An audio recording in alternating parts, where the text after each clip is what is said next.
You can hear the hammock creaking in the dark. 80 bodies pressed into a space meant for half that many, the air thick enough to choke on, salt crusted on every surface, sweat dripping from beams overhead, and in that suffocating closeness, a silence heavier than any storm, the kind that comes when men realize they're trapped not just by the ocean, but by their own skin. This is month 3. The last woman any of them saw was a shadow on a distant dock, waving or cursing, impossible to tell which. Now there's only wood, water, and want. Before we dive deeper into what that want did to them, I have to know, where are you watching this from? It genuinely amazes me that a story this raw, this buried in time, somehow finds its way to screens across the entire world. Drop your location below. The year could be 1716 or 1698, or any of the brutal decades when the Caribbean seethed with outlaw ships. British naval archives, recovered diaries, even trial records from Jamaica and Nassau. They all whisper the same forbidden truth. Pirates conquered empires and burned cities, but they couldn't conquer the simplest human hunger.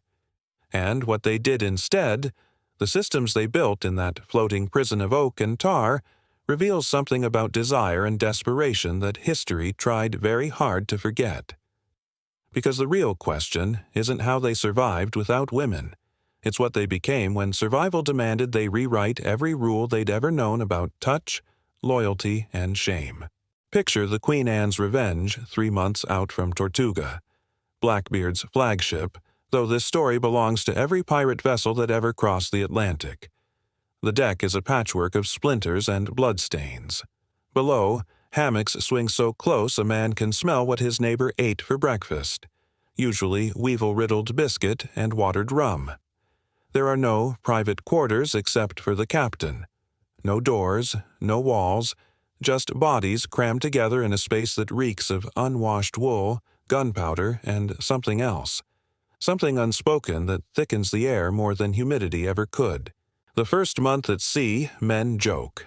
They carve crude pictures into the wood, breasts, hips, a woman's face half remembered from a brothel. They sing songs so filthy the words would burn your ears, but the melodies sound almost mournful. By the second month, the jokes get quieter. Fights break out over nothing. A lost dice, a sideways glance, someone breathing too loud in the night.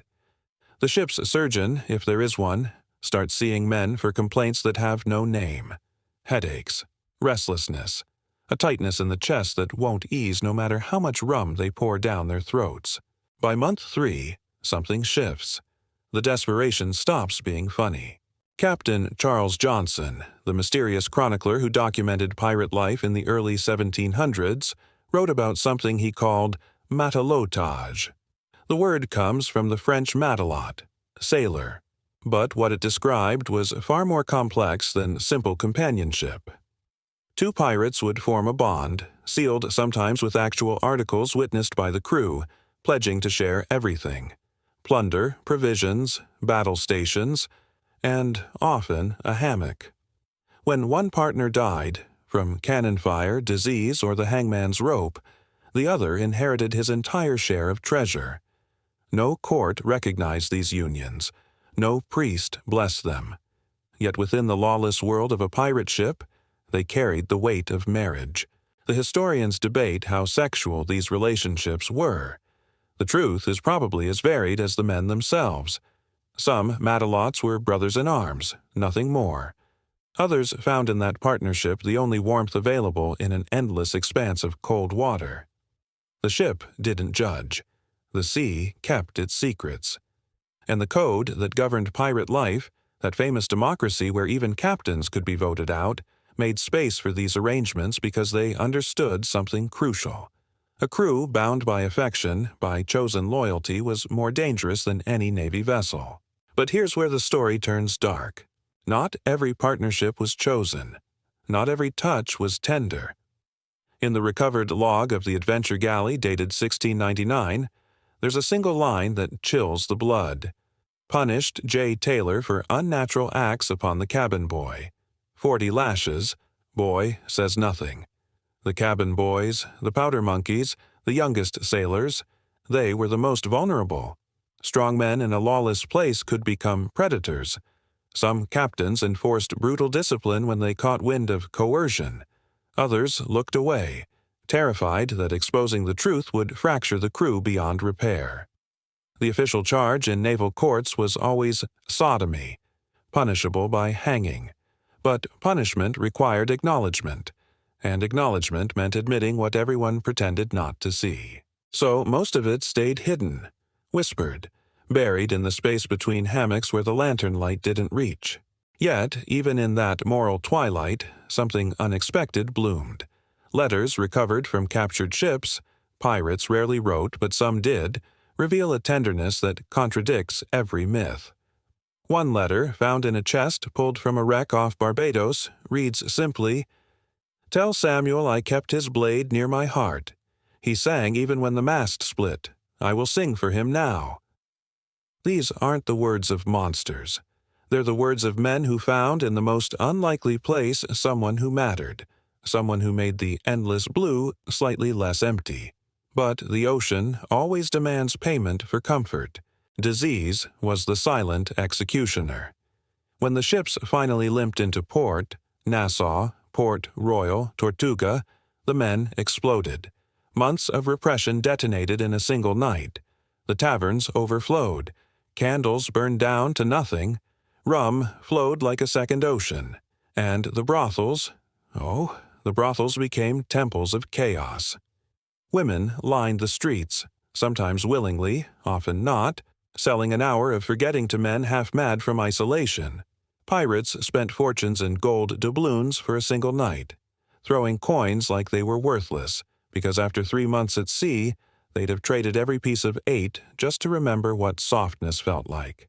A tavern keeper in Port Royal wrote in 1718, "They arrived like locusts, drank until speech failed, took until morning broke them.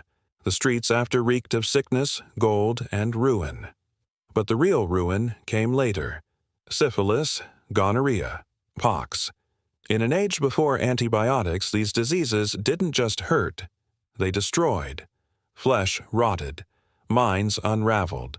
Some pirates tried mercury ointments that burned through skin. Others drank tonics of ash and vinegar that did nothing but make them vomit blood. Many died not from naval battles, but from what they caught in a stranger's bed. They feared the hangman's noose, but the real executioner was invisible, coiled inside their veins.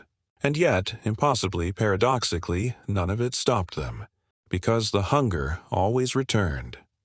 Always.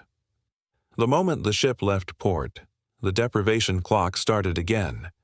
Some crews tried to ban women entirely, claiming they angered the sea gods.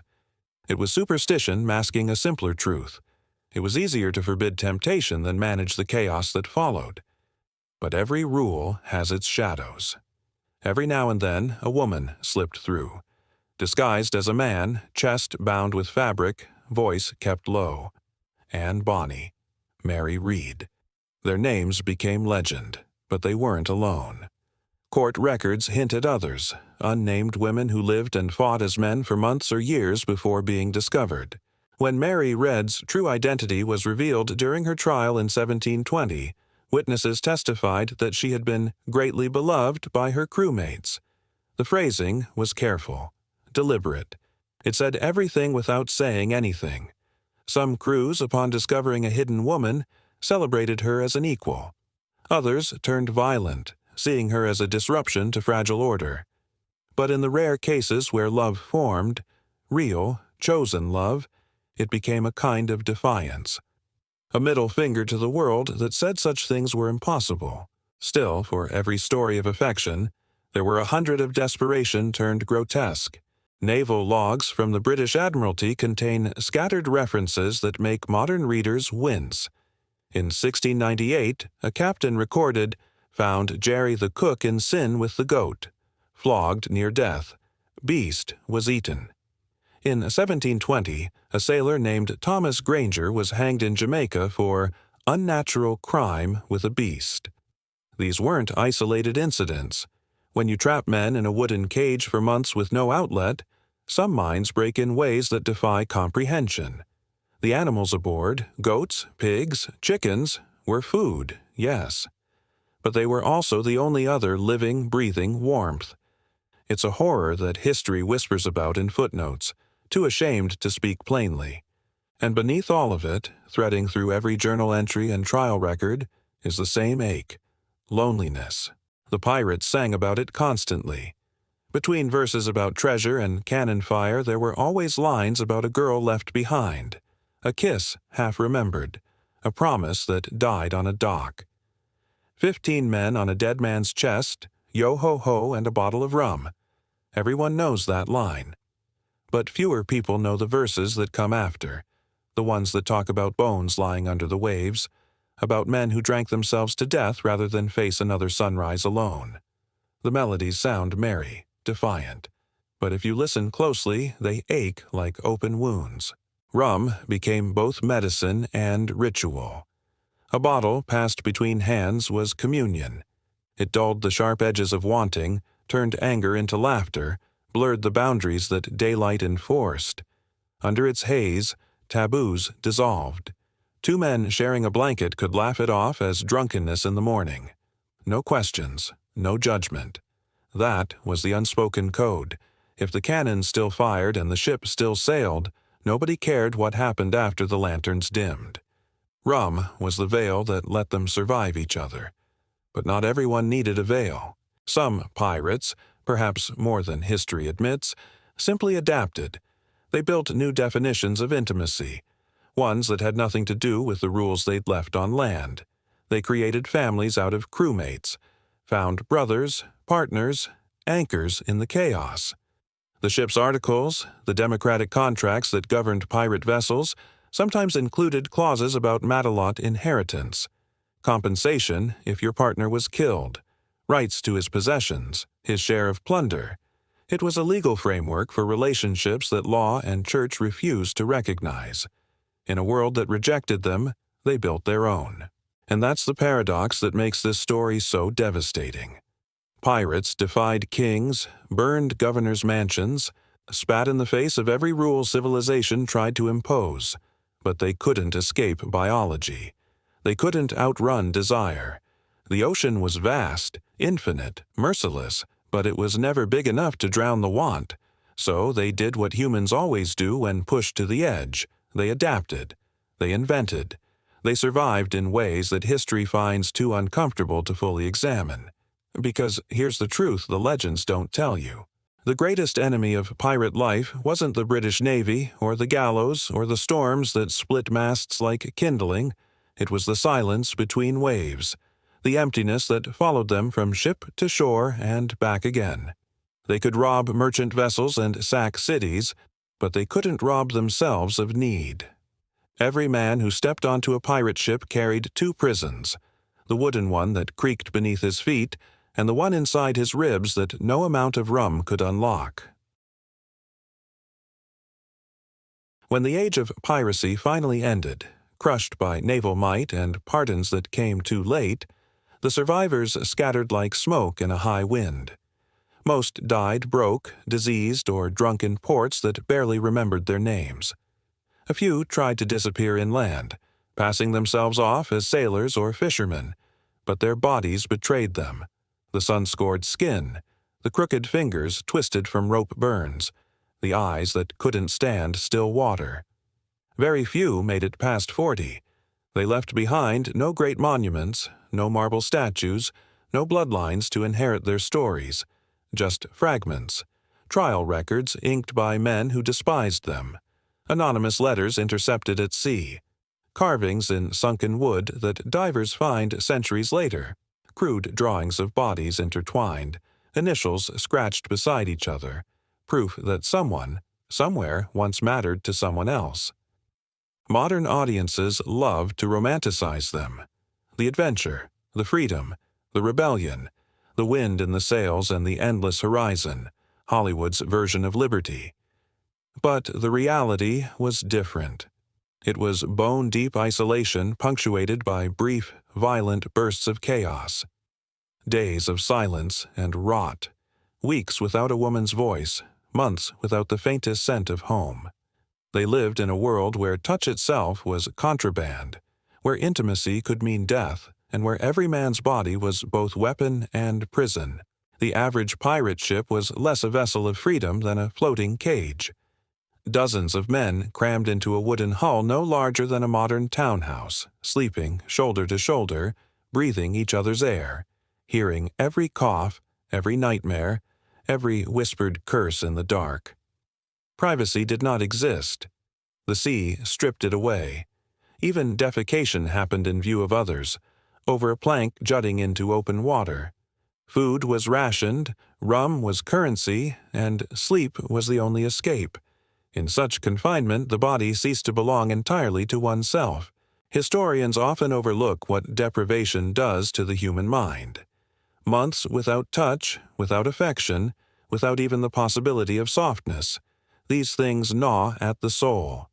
Sailors became creatures of routine and ritual, finding meaning in superstition because belief was easier than despair.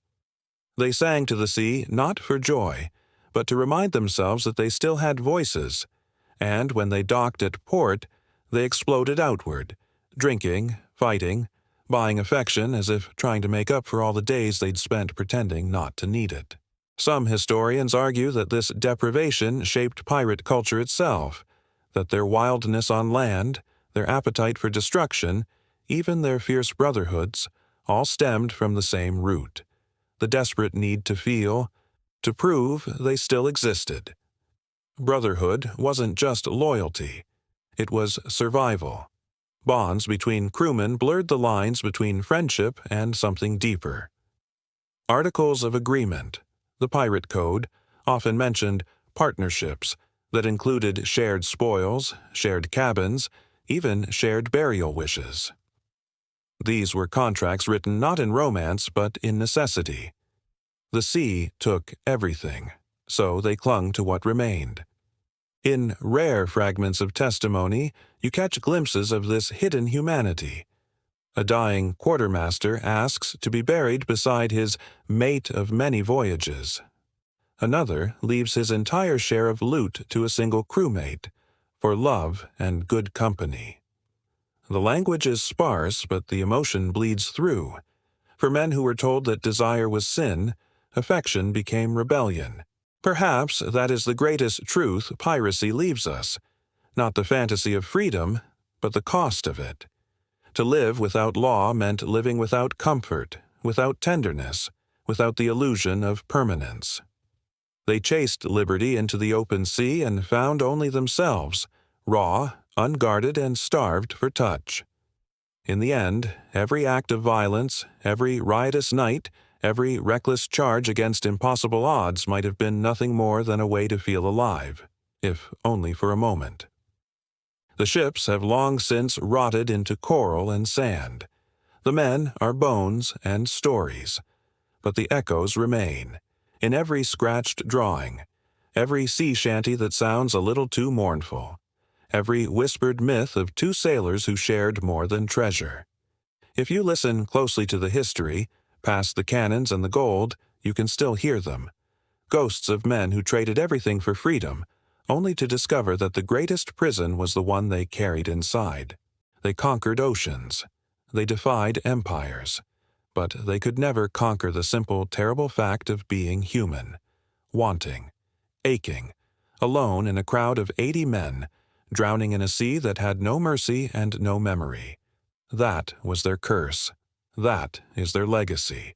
The ocean was vast, endless, all-consuming, but it was never, ever big enough to drown desire.